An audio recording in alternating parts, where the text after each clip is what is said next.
Welcome student, my self दीपक ठाकुर। आप सभी बच्चों को इस नए लेक्चर में स्वागत करते हैं। चलिए देखिए यहाँ पर लिखा है क्लास 10। क्या लिखा है? क्लास 10 के लिए हम क्या लिखा है? क्लास 10 सीबीएसई बोर्ड के लिए सब्जेक्ट क्या है? मैथ। क्या है सब्जेक्ट? मैथ। चैप्टर कौन सा है? चैप्टर 1। देखो चैप्टर 1 है। जिस चैप्टर का क्या नाम है? Real number. जिस चैप्टर का क्या नाम है? Real number. देखिए यहाँ पे डिस्कस क्या करने वाले हैं? एक्सरसाइज 1.1। देखिए यहाँ पे इससे पिछले वाले लेक्चर में एक्सरसाइज 1.1 के डिस्कस किए थे। उसमें जो है ना क्वेश्चन नंबर, देखिए यहाँ पे क्वेश्चन नंबर 1 से लेके 4 तक डिस्कस कर लिए थे। उससे आगे इस लेक्चर में जो है ना डिस्कस करते हैं क्वेश्चन। देखिए यहाँ पे क्वेश्चन नंबर 4 तक हो गया था। 5 नंबर क्वेश्चन क्या कर रहा है? देखिए यहाँ पे देखिए 5 नंबर क्वेश्चन कर रहा है चेक वेदर। चेक करना है हमको। देखिए यहाँ पर 5 नंबर क्वेश्चन कर रहा है चेक वेदर 6 का पावर n। लिख देते हैं 6 का पावर क्या है? 6 का पावर n। और है end with the digit 0 for any natural number. को रहा है n का मान हम कुछ भी रखेंगे। मेगा जो है ना कुछ n का मान हम कुछ भी रख सकते हैं। मगर कुछ भी में क्या नेचुरल नंबर रखना है। नेचुरल नंबर किसको कहा जाता है? All counting number are called क्या कहलाएगा? Natural number. समझ गया? तो नेचुरल नंबर रख सकते हैं। मगर जो है ना उसका कुछ गुना भाग करने पर क्या होगा? स्क्वायर करने पर n का मान कुछ भी रखेंगे तो पावर में जनरेट होगा। पावर करने पर हमको लास्ट का डिजिट क्या आना चाहिए? 0 आना चाहिए। और चेक करके दिखाइए आ रहा है कि नहीं आ रहा है। तो हम चेक करते हैं एक लाइन से। अब यहाँ पर क्या दिया है? n को क्या माना है? Natural number. देखिए नेचुरल नंबर। देखिए नेचुरल नंबर n को क्या माना गया है? Natural number. नेचुरल नंबर देखिए नेचुरल नंबर कहां से शुरू होता है? कहीं का सजी 1 से। तो देखिए 1 2 3 4 5 डॉट डॉट ऐसे ही काउंटिंग करते चले जाएगा। All counting number are called क्या कहलाएगा? Natural number. याद रखिएगा। चलिए आप चेक करते हैं इसको। क्या दिया हमको? 6 का पावर n। 6 का पावर क्या दिया है? n। देखो n का मान एक बार लिख लेते हैं। n का मान पुट करेंगे। पुट n का मान 1 रखते हैं। देखो तो 6 का पावर कितना हो जाएगा? 1। तो 6 का पावर 1 करिएगा तो कितना आ जाएगा? 1 6 से हो जाएगा। देखिए यहाँ पर पहला निकल गया। पुट अगला पुट करते हैं। n का मान एक बार 2 लीजिए तो 2 लेंगे n का मान। तो 6 का पावर n है तो क्या हो जाएगा? 6 का पावर 2 लीजिएगा तो 6 का पावर 2 का मतलब हो गया 6 का पावर 2 का मतलब हो गया 6 2 बार है तो 6 1 जा को 6 बार पढ़ेंगे कितना हो जाएगा? 36 कहिएगा सर जी। तो 36 देख लीजिए। देखिए लास्ट में देखिए कितना आया? यहाँ पे 6 आया। यहाँ पर कितना आया? लास्ट में 6 में। अगर हमको क्या करा? 0 आना चाहिए। देखिए यहाँ पे 2 गो में तो नहीं आया। एक बार और चेक कर, एक और कर लीजिएगा। कहिएगा जैसा जी एक और चेक करके बताइए। तो n का मान एक बार 3 रहेगी। समझ गया? 3 ले रहे हैं तो क्या हमको चेक कर रहे हैं? 6 का पावर n। तो 6 का पावर क्या करेंगे? 3। अब 6 का पावर 3 का मतलब हो गया। देखिए यहाँ पे 6 का पावर 3 का मतलब हो गया 6 का पावर 3 का मतलब 6 गुने क्या हो जाएगा? 6। अब इसको गुना कर देंगे तो कितना हो जाएगा? 6 जा 36। 36 को 6 से गुना करेंगे 216 हो जाएगा।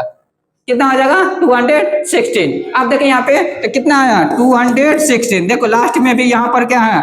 यहाँ पर भी क्या है? लास्ट में कितना आया? 6 आया। यहाँ पर भी लास्ट में क्या आया? 6 आया। और इंड माने लास्ट का डिजिट क्या होना चाहिए? 6 अति 0 आना चाहिए। देखिए यहाँ पे सवाल में कह रहा है तो क्या आ रहा है? हमको 6 आ रहा है। तो यहाँ पे लिख देंगे कुछ कंडीशन। देखिए यहाँ पे कुछ कंडीशन लिख देंगे। देखिए यहाँ पे आप कहिएगा सर जी लिखिए क्या? तो लिखिएगा द नंबर। लिख दीजिएगा the number can not and with 0। हमारा जो है ना नंबर जो है ना 0 नहीं हो रहा। देखो लिख दें the number can not and with 0। Last का डिजिट क्या होगा? 0 नहीं होगा। हो गया? यही हमको चेक करना था 0 होगा कि नहीं होगा। तो नहीं होगा तो लिख दिए the number can not and with 0। चलिए अगला नेक्स्ट क्वेश्चन की तरफ चलता है। अगला क्वेश्चन क्या करा? क्या नंबर हो गया था? 5 नंबर। चलिए 6 नंबर क्वेश्चन क्या करा? यहाँ पर देखिए यहाँ पे 6 नंबर को रहा है explain why. Explain why. Why का दिखाना क्या? 7। पहले सवाल यहाँ पे लिख देते 7। ये यहाँ पे देख लीजिए कलर चेंज। देखिए यहाँ पे क्या है? 7 गुने 11 गुने कितना है? 13 प्लस क्या होगा? 13 एंड अगला दे दिया 6 गुने देखिए 7 गुने 6 गुने क्या है? 5 गुने 4 गुने कितना हो जाएगा? 3 गुने 2 गुने 1 प्लस क्या होगा 5 और आर कंपोजिट नंबर। इसको सॉल्व करने पर देखा ये कंपोजिट नंबर होगा कि नहीं होगा। अब देखिए यहाँ पे कंपोजिट नंबर पहले बताते हैं। पहले तो प्राइम नंबर सीख लीजिए, कितना विद्यार्थी को डिस्कस करने फर्स्ट लेक्चर में हम पढ़ा दिए थे प्राइम नंबर। देखिए प्राइम नंबर, पहले प्राइम नंबर के छोड़ के बाकी जो बच गया उसको बोला जाता है कंपोजिट नंबर। अगर सिंपल भाषा में समझिएगा तब, अगर और कहिएगा जी आसान समझाइए तो देखो प्राइम नंबर किसको कहा जाता है, जो संख्या 1 से एंड इट्सेल्फ देखिए यहाँ पे जो संख्या है 1 से और इट्स सेल्फ का मतलब स्वयं से कटे, समझ गया, डिविजिबल हो, उसी को क्या कहा जाता है प्राइम नंबर कहा जाता है, समझ गया। जैसे देखो यहाँ पे कहिएगा सर जी 2 क्या आएगा, या तो 1 से कटेगा या 2 से कटेगा और कोई से कटेगा नहीं कटेगा तो प्राइम नंबर हो गया। अब देखिए 3 का एग्जांपल लेते हैं, 3 या तो 1 से कटेगा या तो 3 से कटेगा, तो ये भी क्या होगा प्राइम नंबर हो गया। देखो कहिएगा सर जी 5, देखिए यहाँ पे 5 क्या होगा, या तो 1 से कटेगा या तो 5 से डिविजिबल होगा, तो इसलिए ये क्या कहलाएगा प्राइम नंबर। अब कहिएगा सर जी 3 के बाद तो 4 होना चाहिए, 3 के बाद 4, तो 4 देखते हैं हम। देखिए 4 किससे कटेगा, तो कहिएगा सर जी 1 से भी कटेगा, 2 से भी कटेगा और कितना 4 से भी कटेगा। तो जिसका जो है ना सिंपल भाषा याद रखिए कंपोजिट नंबर, जिसका जो है ना 1 से देखो 2 से अधिक फैक्टर हो, जिसका 2 से अधिक फैक्टर हो, जे इसका मतलब और सिंपल भाषा से जो संख्या 1 से भी कटे और सेल्फ से भी कटे खुद से, और एक और अदर नंबर से भी कटे, अदर नंबर दूसरा नंबर से भी कटे, इसका मतलब 2 से अधिक फैक्टर, 3 भी हो सकता है, समझ गया, मेरा 2 से अधिक फैक्टर होना चाहिए, उसी को क्या कहेंगे कंपोजिट नंबर। याद रखिएगा आज से कंपोजिट नंबर किसको कहेंगे, जिसका 2 से अधिक फैक्टर हो, समझ गया। तो आप चेक करते हैं इसको, देखिए यहाँ पे अब इसको चेक करते हैं कंपोजिट नंबर है कि नहीं। प्राइम नंबर भी समझ गए, कंपोजिट नंबर भी समझ गए। आप देखिए यहाँ पे इसको चेक करते हैं, इसको पूरे को गुना करिएगा, देखिए यहाँ पे इसको पूरे को गुना करिएगा, कितना हो जाएगा 1014 प्लस कितना है 10, देखिए यहाँ पे, देखिए यहाँ फिर क्या हो गया, देखिए यहाँ पे अब 7 11 और कितना 13 को क्या करेंगे मल्टीप्लाई करेंगे, तो क्या हो जाएगा 1001। इसका मतलब हो गया 1001 प्लस है 13 तो प्लस 13, पहले तो मल्टीप्लिकेशन होता है इसके बाद एडिशन। देखिए यहाँ पे अब 7 6 गुने 4 5 गुने 4 गुने 3 गुने 2 गुने 1 है, देखिए इसको मल्टीप्लाई करिएगा तो कहिए सर जी कितना आएगा, तो देखिए 5040 आएगा। अब प्लस 5 है तो 5, देखिए यहाँ पे इसको ऐड करिएगा 1000 क्या होगा 14 हो जाएगा, एंड कितना हो जाएगा 5000 कितना हो जाएगा 45 हो जाएगा। अब देखिए यहाँ पे 1 से भी कटेगा, 2 से भी कट रहा है, लास्ट का इवन है यहाँ पे, और देखिए यह खुद से कटेगा, समझ गए। देखिए एंड 5 की क्या कटेगा, 1 से भी कट रहा है, देखो 5 लास्ट में 5 है तो इसका मतलब 5 से भी कटेगा और यह खुद से कटेगा, तो 2 से अधिक फैक्टर हुआ, लिख देंगे this is composite number because it is divisible by other number, लिख देंगे सीधा, देख लीजिए। सो लिख देंगे इट इज कंपोजिट नंबर, लिखने composite number, this is composite, यह एक कंपोजिट नंबर है। और लिखना चाहते हैं तो लिख सकते हैं बिकॉज इट इज, लिख देंगे it is divisible by other number, जैसे अदर नंबर से क्या है, इसका मतलब हो गया जो है ना यह एक कंपोजिट नंबर है और दूसरा नंबर से भी क्या होगा डिविजिबल हो सकता है, याद रखिएगा।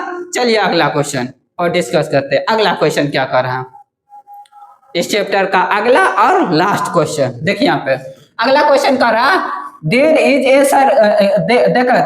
ए circular part around a sport field, एगो खेल का मैदान है, समझ गया, खेल का मैदान स्पोर्ट, देखिए खेल का मैदान है जिसमें जो है ना अराउंड घूम सर्कुलर पार्ट पर रोटेट करता, मान लीजिए ये खेल का मैदान हो, इस पर कोई है, एगो लड़का है एगो लड़की है, जिस लड़का का क्या नाम, लड़की का क्या नाम है सानिया नाम है, और लड़का का नाम देख लेते हैं, लड़का का क्या नाम है रवि नाम है, याद रखिएगा।